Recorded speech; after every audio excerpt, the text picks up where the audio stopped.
Hey guys, welcome to the YouTube channel of Wings Quran.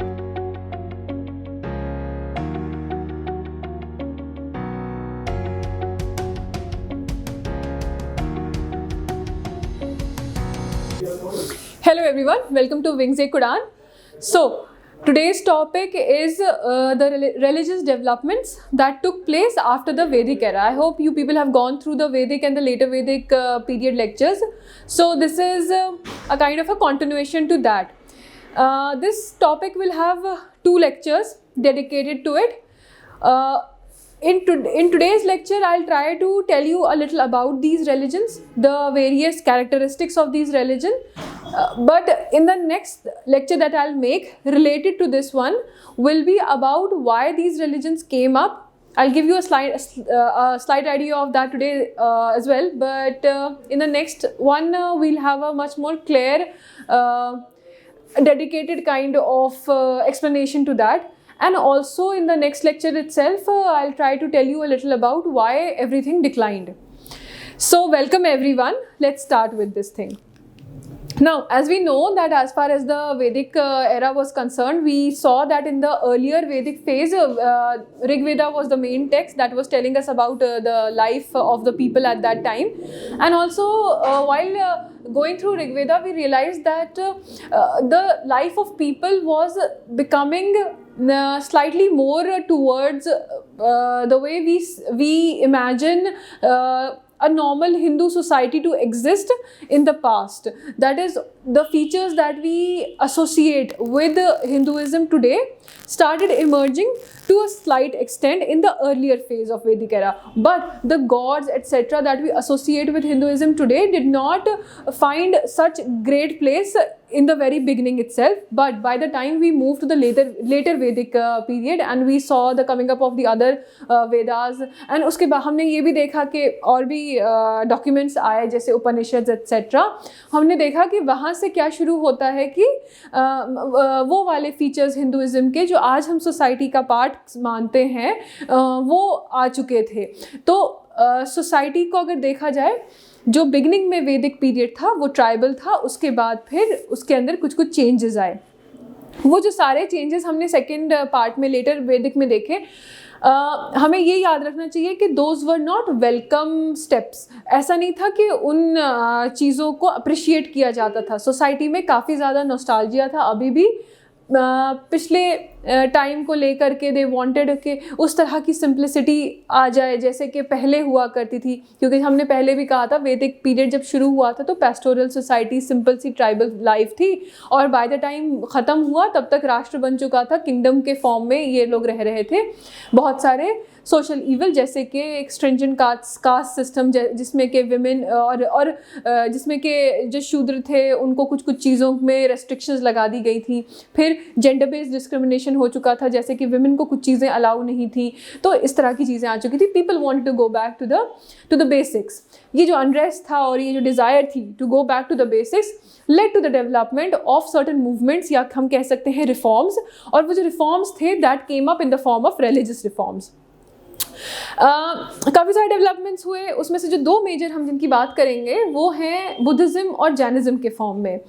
इनकी significance ये है कि ये जो रिफॉर्म्स थे ये जिन्होंने लाए, जो इसके प्रोटैगनिस्ट थे, they themselves belonged to the higher strata of the society. हम अभी देखेंगे कि दोनों जो थे वो क्षत्रिय क्लैंस को बिलोंग करते थे, and Kshatriyas were almost the top most strata. Brahmins थे एंड क्षत्रियाज थे. असल में सारा जो टॉप लेवल की फाइट थी वो उन्हीं दोनों के बीच में थी.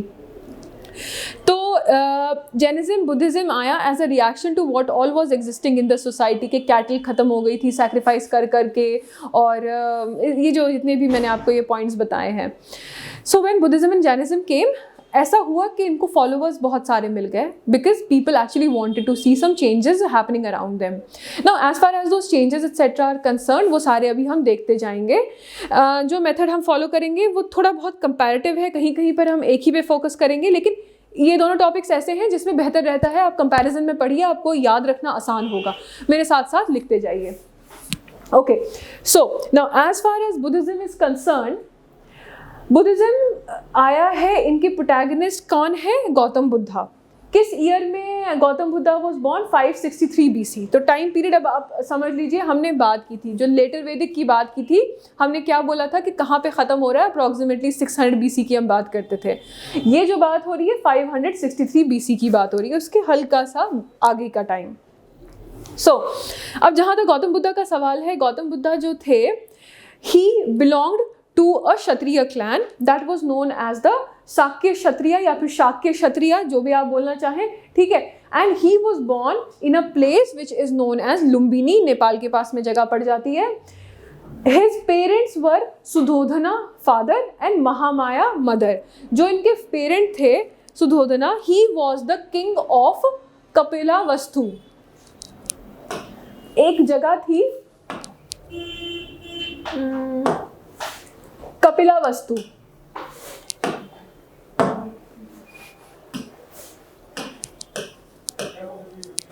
कपिलावस्तु। हम बात करेंगे इसके बारे में और ज़्यादा डिटेल में भी हम जानेंगे। 16 महाजनपद के बारे में बात होती है। हमारे पास एक बुद्धिस्ट टेक्स्ट है, एक जैन टेक्स्ट है, एक बुद्धिस्ट टेक्स्ट है जिसका नाम है अंगुत्तारा निकाया। हमने बात की थी, जब हम बुद्धिज़्म के टेक्स्ट के बारे में बात कर रहे थे, हमने बात की थी कि उसमें 3 पिताका हैं। उन 3 पिताका में से एक पिताका जो है उसका नाम है सुत्त पिताका। जो सुत्त पिताका है उसके अंदर एक पार्ट है जिसका नाम है अंगुत्तारा निकाया। वो अंगुत्तारा निकाया जो है मेंशन करता है 16 टाइप्स ऑफ महाजनपद। वैसे ही हमने बात की थी जैन टेक्स्ट की। जब हमने जैन टेक्स्ट के बारे में बोला, हमने बोला उसके अंदर इंपॉर्टेंट है, उनको हम बोलते हैं अंगाज। जो अंगाज हैं 12 हैं, उनमें से एक जो हमारे पास है उसका नाम क्या है? भगवती सूत्र नाम है उसका। उसके अंदर दिया हुआ है नाम इन 16 महाजनपदास का अगेन। सो जैनिज्म बुद्धिज्म दोनों के टेक्स्ट बात करते हैं किस चीज़ के बारे में? 16 महाजनपदास के बारे में। उन्हीं में से अब वो 16 महाजनपदास क्या थे? समझ लीजिए वो सिटीज़ थी उस टाइम की, वो वाले एरियाज जहाँ पे डेवलपमेंट सबसे ज़्यादा हाई लेवल पे था। उन्हीं में से एक जो था वो था कपिलावस्तु। इसकी क्या सिग्निफिकेंस थी? उस टाइम पे जितने भी ये महाजनपदास थे, ये 2 टाइप्स के थे। आधे वो थे जिनमें मोनार्की चलती थी, आधे वो थे जिसमें रिपब्लिकन था सिस्टम, रिपब्लिक गवर्नेंस का सिस्टम था। तो Kapilavastu was one of that and Suddhodana was a king of one of these things. ठीक है, तो गौतम बुद्धा देखा जाए तो he came from a royal background. उसके बाद फिर क्या हो जाता है? His mother passed away and after his mother passed away we have that उनकी एक आंट होती थी जो कि उनकी स्टेप मदर भी थी। उनका नाम था महाप्रजापति गौतमी। सिग्निफिकेंस इनका बहुत ज़्यादा है इसके वजह से, because she was the first women जिनको कि गौतम बुद्धा ने अलाउ किया था to become a part of the sanghas of the people who were following Buddhism. Okay, so अब इसके बाद क्या होता कि गौतम बुद्धा जो थे रॉयल्टी को बिलोंग करते थे। काफ़ी यंग एज में इनकी शादी करा दी गई थी and his wife was Yashodhara.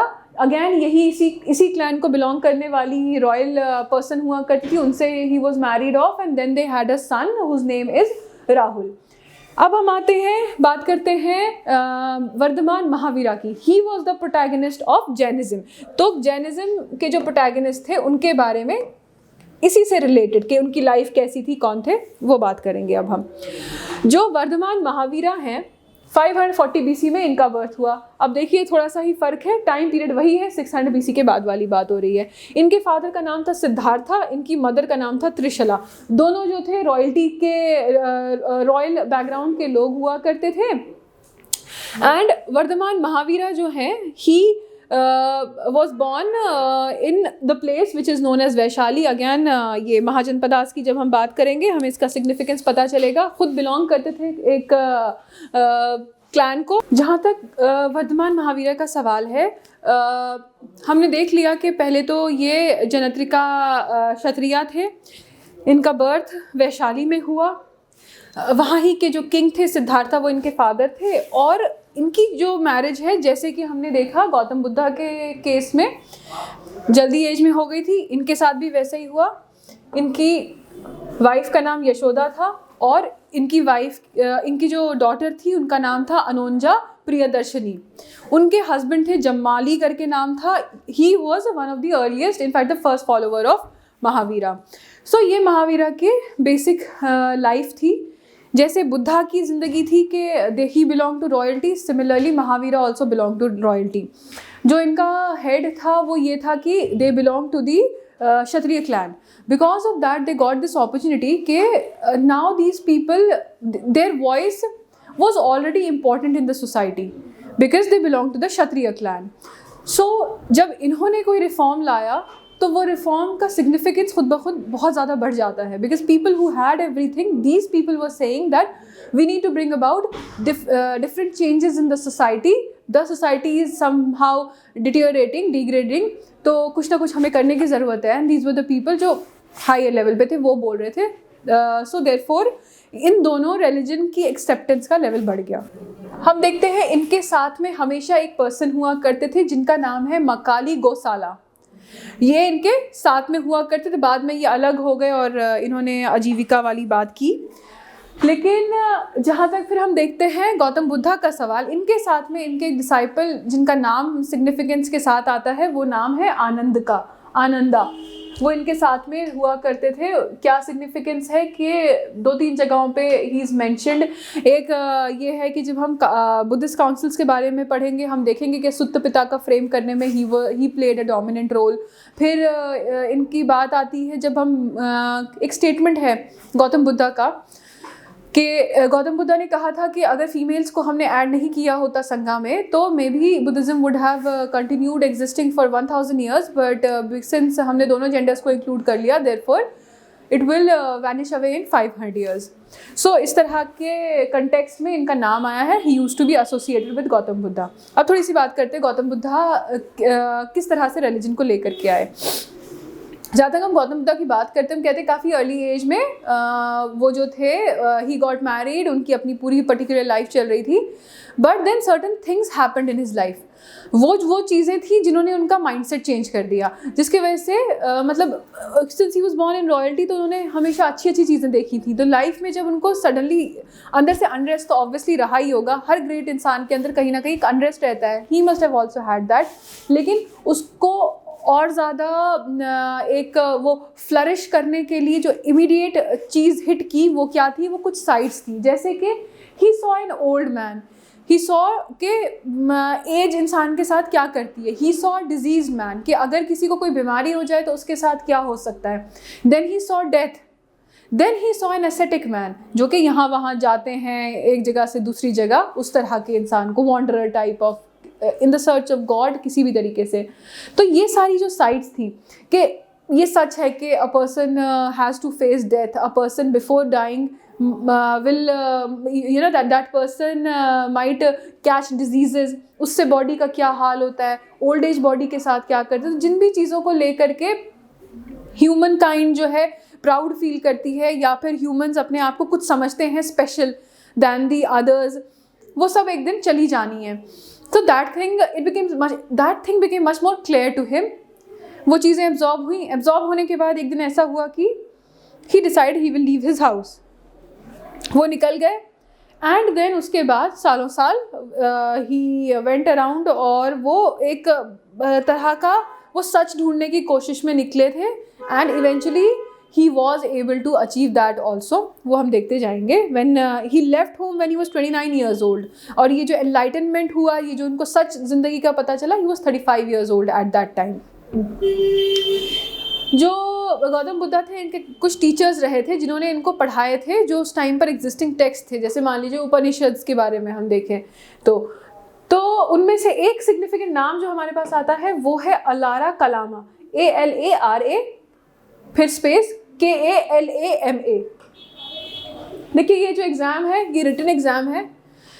दोनों जो मेजर फेज़ हैं जिसके ज़रिए आप इंटरव्यू तक पहुँचेंगे. इंटरव्यू तक ऑलमोस्ट आपका सिलेक्शन 90% पक्का हो चुका होता है. फिर मोस्टली आपकी रैंक डिसाइड होगी कि इंटरव्यू में कितने आपके मार्क्स आते हैं. तो अगर आप अपने आप को सिक्योर करना चाहते हैं तो आपको रिटन वाले चीज़ के अकॉर्डिंग पढ़ना होगा. इसलिए मैं बार बार आपको स्पेलिंग्स बताती हूँ वीडियोस में. और आप बोलते कैसे हैं उससे ज़्यादा इम्पॉर्टेंट है कि आपने स्पेलिंग एग्जैक्टली सही you have copied the right spelling और नॉट.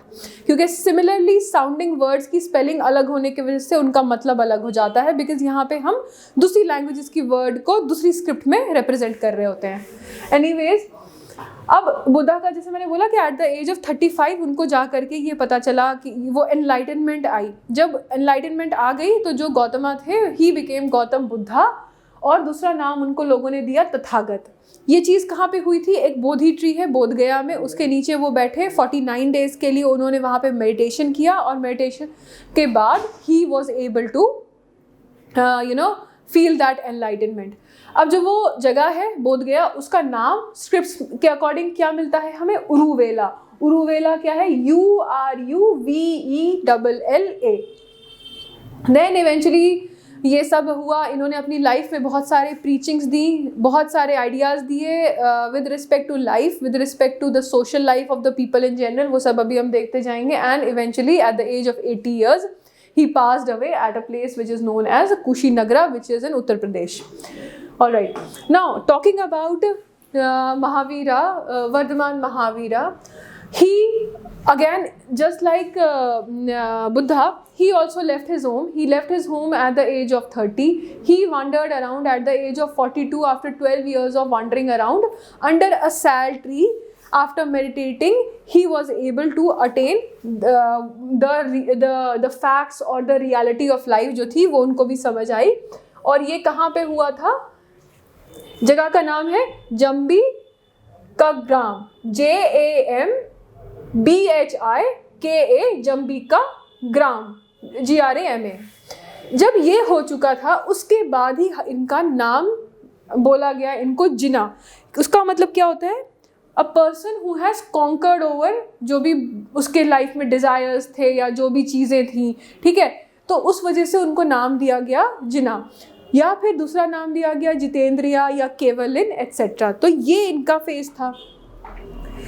अब जहाँ तक जब हम बुद्धा की बात करते हैं, जब बुद्धा को मिला था एनलाइटनमेंट बोध गया में, उरुवेला में, वो उसके बाद गए, उनके 5 डिसाइपल्स थे, उन 5 डिसाइपल्स को उन्होंने सरमन दिया। कहाँ पे? जगह का नाम है सारनाथ। इनके केस में क्या हुआ? जब इनको एनलाइटनमेंट मिला महावीरा को, उन्होंने भी अपना सरमन दिया। पहला सरमन जो था, जगह का नाम है पावा, PAVA। 11 इनके डिसाइपल्स थे, उनको क्या बोलते हैं? गंधर्व्स, GANDHARVAS। ये 11 इनमें से by the time Mahavira passed away, only one of these people was alive, they all had passed away. So ऐसा हुआ था। Then eventually just like Buddha, since these were all humans, he also passed away and that happened at a place called Pawapuri, again वहाँ नेपाल के पास में। सो ये इनकी life की कुछ बेसिक चीज़ें थी कि इनकी फैमिली क्या थी, कहाँ से थे, रॉयल्टी थे, और किस तरह से इन्होंने अपना अटेन किया। अब हम कुछ ऐसी चीज़ों की तरफ देखेंगे जो कि इनकी टीचिंग्स की तरफ हमें बताएंगी। Now before moving on to that, हम गौतम बुद्धा के बारे में एक चीज़ देख लेते हैं कि 3 नामों को उनके साथ ऑब्जेक्टिव टाइप के लिए बता रही हूँ एसोसिएट कर सकते हैं। कंथक करके, KANTHAKA, ये क्या है? ये उनके हॉर्स का नाम था। फिर उनके चैरिटियर का नाम था चन्ना, CHANNA। फिर एक फीमेल नाम एसोसिएट है सुजाता, ये वो थी जो कि उनको मिल्क और राइस दिया करती थी व्हाइल ही वाज देयर, ठीक है। तो ये इनका ये कुछ बेसिक से नाम है। अब कुछ बेसिक टीचिंग्स की तरफ आते हैं जो कि इन्होंने कहा। जहाँ तक गौतम बुद्ध का सवाल है, हम सब जानते हैं कि दो चीज़ें हम बचपन से सुनते आए हैं गौतम, जब भी हम बुद्धिज्म के बारे में बात करते हैं, 4 noble truth and 8 fold path. ये तो जो 4 नोबल ट्रुथ हैं वो क्या है कि जो ह्यूमंस की लाइफ है उसमें हमेशा सॉरो है। सॉरो को हिंदी में बोलेंगे दुख, तो दुख। ह्यूमंस की लाइफ में हमेशा सॉरो है। सॉरो जो है वो कहाँ से, उसका कोई ना कोई रीज़न है। वो रीज़न क्या है? Reason is desire. हमें अपनी डिज़ायर के ऊपर कंट्रोल करना होता है, और फिर वो कंट्रोल करने के लिए हमारे पास अलग अलग रास्ते हैं। वो रास्ते क्या हैं? जिनको कि हम 8 फोल्ड पाथ कहते हैं। सो लाइफ हैज़ दुख, दुख का समुदाय है।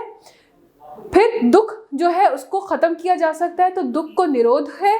फिर दुख निरोध गामी प्रतिपदा, एक कोई पद है जिसको हम फॉलो करें। पद का मतलब जैसे हम जानते हैं ये पाथ हुआ, उस पाथ को फॉलो करके हम उस दुख का निरोध कर सकते हैं। तो वो पद जो है उसको इन्होंने क्या बोला? 8 स्टेप्स हैं जो कि हमें उस पाथ को फॉलो करने के लिए लेनी होती हैं। उनको उन्होंने नाम दिया अष्ट अंगिका मार्ग। अष्ट क्या होता है, 8 होता है। जैसे जब हम बात करेंगे मराठा रूलर शिवाजी की, तो उनके हुआ करते थे 8 मिनिस्टर्स, उनके लिए भी इसी तरह का वर्ड यूज होता है। अष्ट का मतलब हमारे पास हो गया 8, तो अष्ट अंगिका मार्ग, मार्ग मतलब पाथ। अब यहाँ पे मैंने क्या लिखा हुआ है कि तो क्या है अष्ट अंगिका मार्ग, सही होनी चाहिए हमारी मेमोरी, हमारा मेडिटेशन, हमारा डिटर्मिनेशन, हमारा observation, speech, action, livelihood, exercise. ये 8 चीज़ें अगर आपने सही कर ली तो you will be able to control your desires, and once you have controlled your desires, you will be able to control your you will not have any sorrow in life, and when sorrow will not be there in a person's life, so that is the actual essence to attain nirvana or to attain the good place in life. So ये हमें याद रखने हैं अष्टांगिका मार्ग। इसके अलावा गौतम बुद्धा ने एक और आइडिया दिया हमें, जिसको कि हम बहुत ही कॉमनली यूज़ करते हैं, जिसको कहते हैं the middle path. Middle path का नाम हम हिंदी के तरीके से देखें तो मध्य मार्ग, मध्यम का मार्ग हमें लेना चाहिए सिचुएशंस में। इसी से मिलती जुलती बातें अभी मैं बताऊंगी जो आपको जैनिज्म की टीचिंग्स में आपको 1 by 1 बता रही हूँ, ताकि आपको कन्फ्यूजन ना हो। मध्यम मार्ग बताया बुद्धिज्म ने हमें। अब बुद्धिज्म का जहाँ तक सवाल है, बुद्धिज्म ने इंपॉर्टेंस दी 3 चीज़ों को। क्या 3 चीज़ों को? त्रिरत्न बोलते हैं हम, 3 रत्न्स ऑफ बुद्धिज्म, बुद्धा, धर्मा, संघा। गौतम बुद्धा धर्म, जो आपका एक्चुअल ड्यूटीज़ हैं, एंड देन संघा। संघा क्या थे? These were the groups of people. असल में 2 तरह के लोग हुआ करते थे। एक लोग वो थे जो मंक्स थे, जिनको कि भिक्षु बोला जाए, who were called bhikshus and bhikshunis, male and female, bhikshu male and bhikshunis. And उसके अलावा हुआ करते थे वर्शिपर्स। तो जो संघास थे वहाँ पे ये मोनास्ट्रीज हुआ करती थी, जिनके अंदर मंक्स रहा करते थे, उनके ग्रुप को हम संघा बोला करते थे। तो ये 3 चीज़ें जो हैं सबसे ज़्यादा सिग्निफिकेंस रखती हैं, ये हमें बुद्धिज्म बोलता है। इसके अलावा काउंसिल्स पे अभी हम वापस आएंगे, मैं आपको बताऊंगी इसके बारे में। बुद्धिज्म ने कुछ और चीज़ों के बारे में बात की। जो पहली चीज़ हम एज अ टीचिंग कंसिडर करेंगे बुद्धिज्म की, वो है कि इन्होंने बताया एक कोड ऑफ कंडक्ट के बारे में। वो कोड ऑफ कंडक्ट क्या बोलता है? One should not steel, one should not B violent, अहिंसा, वन शुड नॉट स्टील। इसको हम वहाँ पर भी पढ़ेंगे, उसके दूसरे वर्ड्स बताऊंगी मैं आपको। One should not lie, one should not take alcohol, intoxicant, other तरह के जो भी इंटॉक्सिकेटिंग थिंग्स होती हैं, and one should not be corrupt. तो सिंपली क्या बोला? झूठ मत बोलो, चोरी मत करो, करप्शन मत करो, और अहिंसा से रहो, और कुछ अपने ऐसी चीज़ें मत करो जो तुम्हारे कैरेक्टर को ख़राब करती हैं। तो उसमें इन्होंने ये 5 थिंग्स को डिनोट किया as the code of conduct for a perfect person. अब जो बुद्धिज्म था, ये पूरा का पूरा राइज हुआ है। इसमें पूरे के पूरे में हम पढ़ते हैं कि बुद्धा की जो अंडरस्टैंडिंग थी लाइफ को, उसको प्रोपोगेट करते हुए। तो कुछ बुद्धा की लाइफ में कुछ स्टेप्स थे, उन स्टेप्स को जो है हम सिग्निफिकेंट मानते हैं toward the development of this thing. The first thing that happened was that he was born, that is known as जन्म।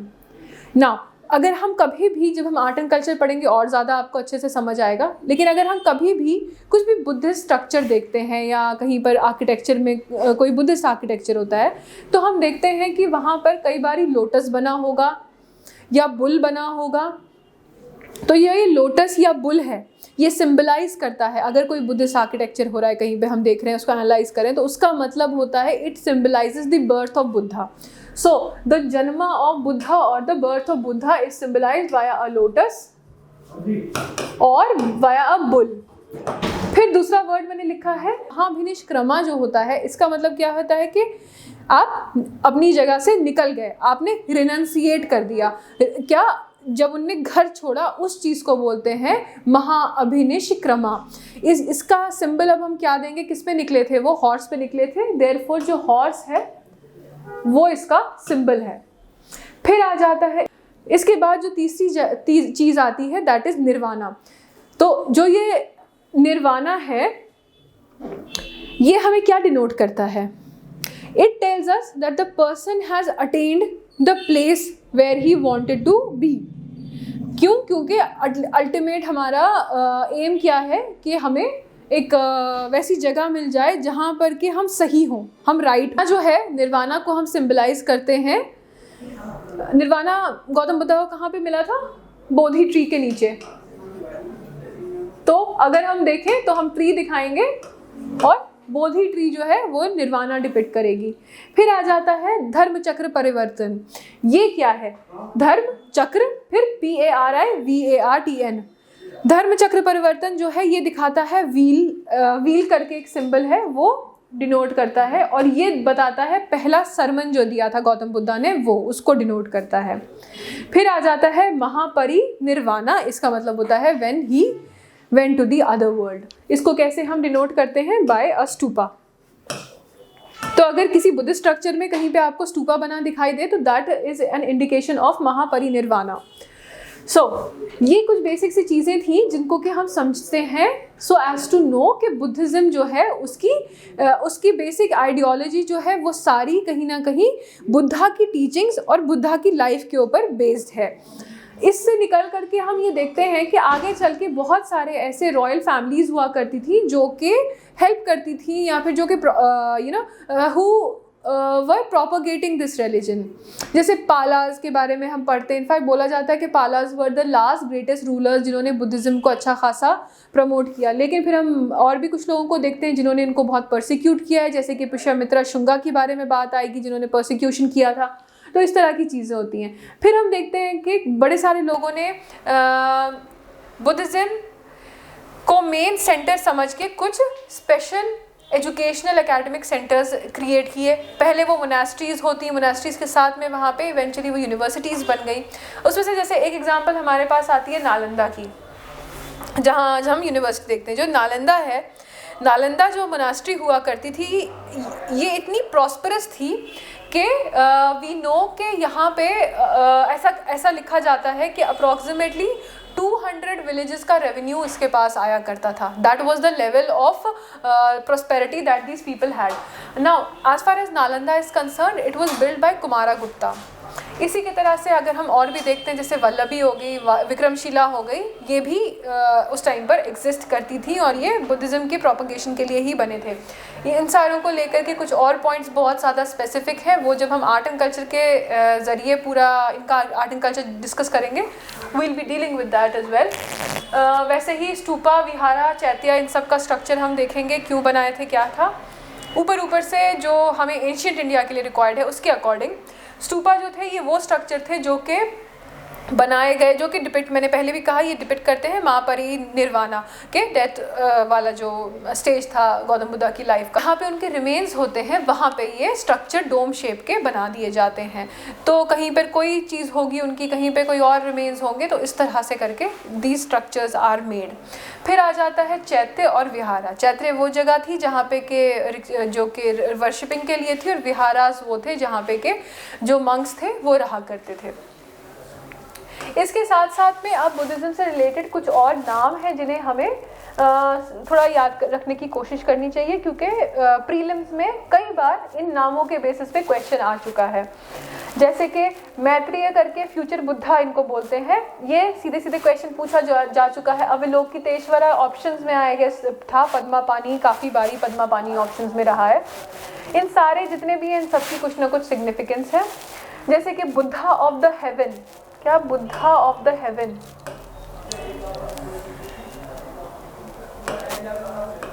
बुद्धा ऑफ द हेवन हम बोलते हैं किसको? अमिताभ या अमित्युष।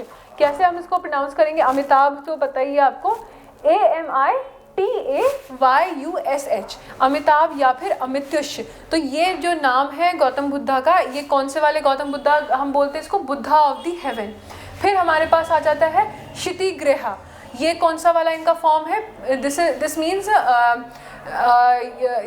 The protector of the purgatories. जो पर्गेटरीज होते थे किसी, जैसे एक किंग की जगह पे अभी नाउ वी वांट कि हम अपना रूल करें, तो दैट वे, तो क्षितिग्रह। फिर उसके बाद आ जाता है हमारे पास में मैत्रेय, मैंने बताया फ्यूचर बुद्धा। फिर आ जाता है हमारे पास में अवलोकितेश्वरा। आखिर अवलोकितेश्वरा क्या था?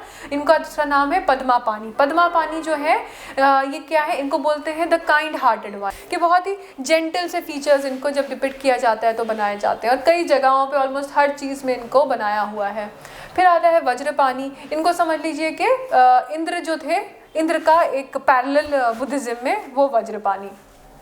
बोधिसत्वा का कंसेप्ट क्या है कि बोधिसत्वा जो थे ना, ये निर्वाणा के बाद इन्होंने वर्ल्ड नहीं छोड़ा, ये यहाँ ही रहे for the protection of the masses.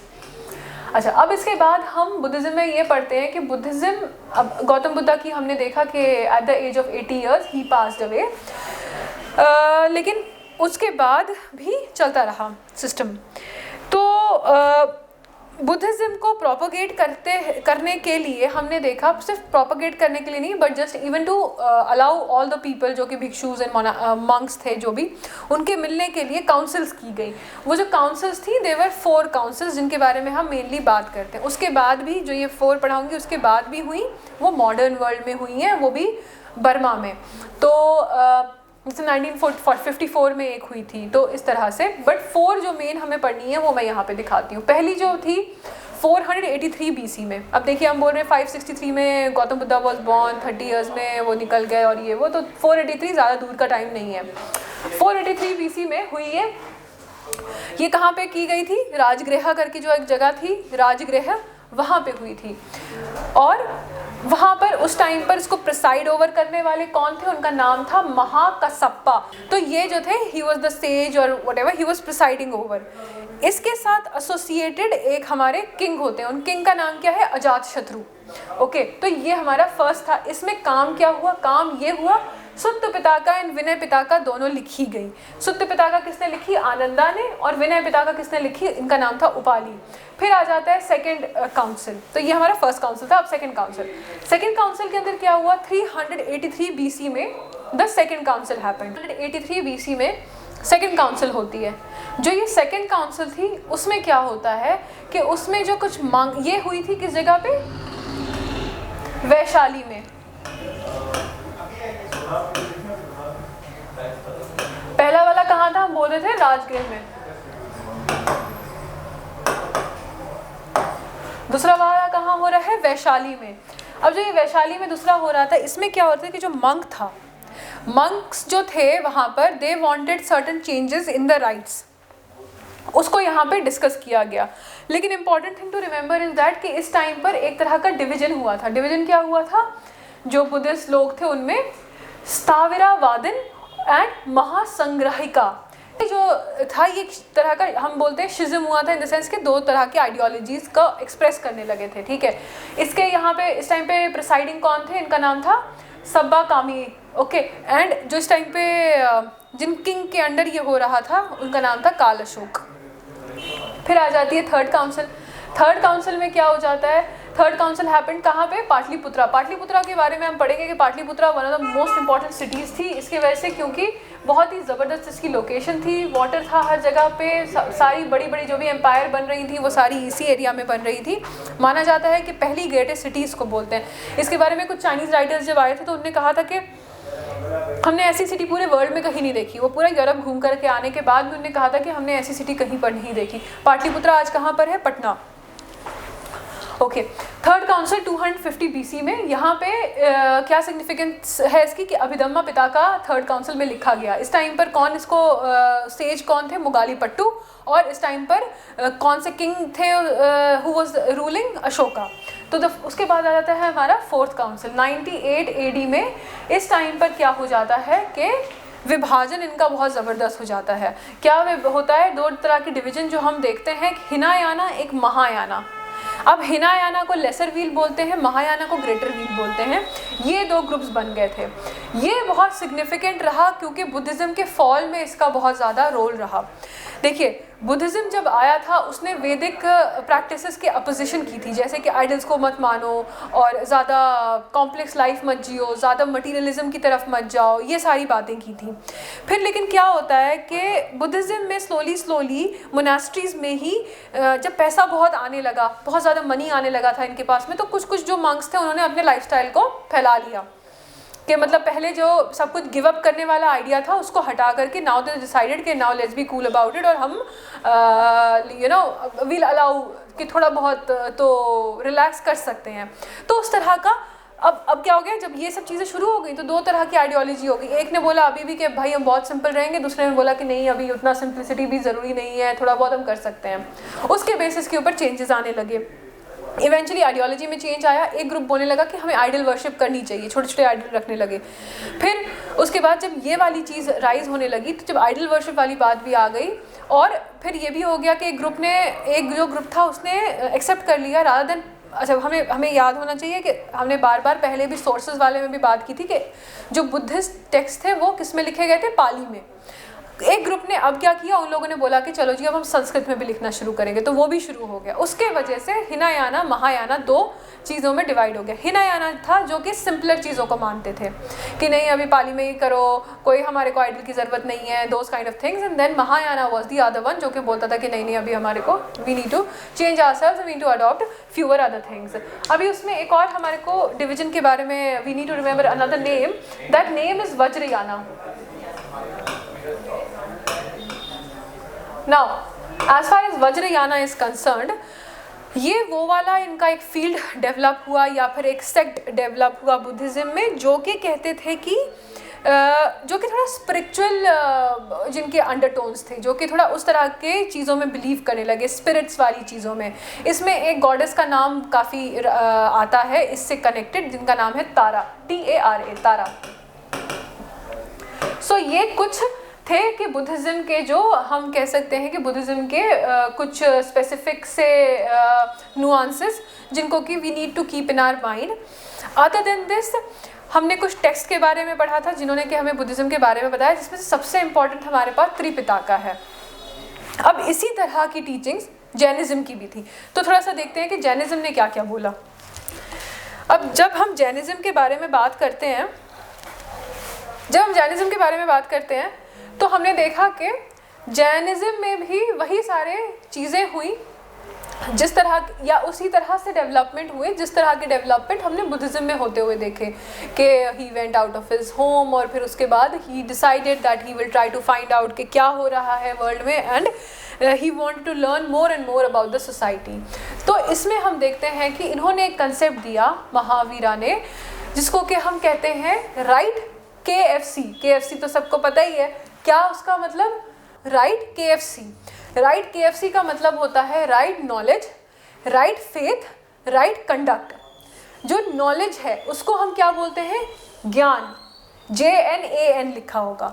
फिर जो फेथ है वो हो गया विश्वास।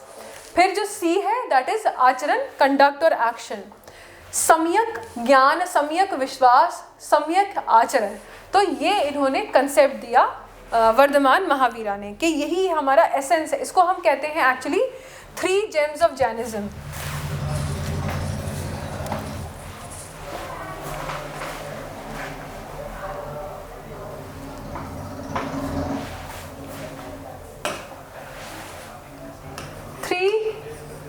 gems of Jainism.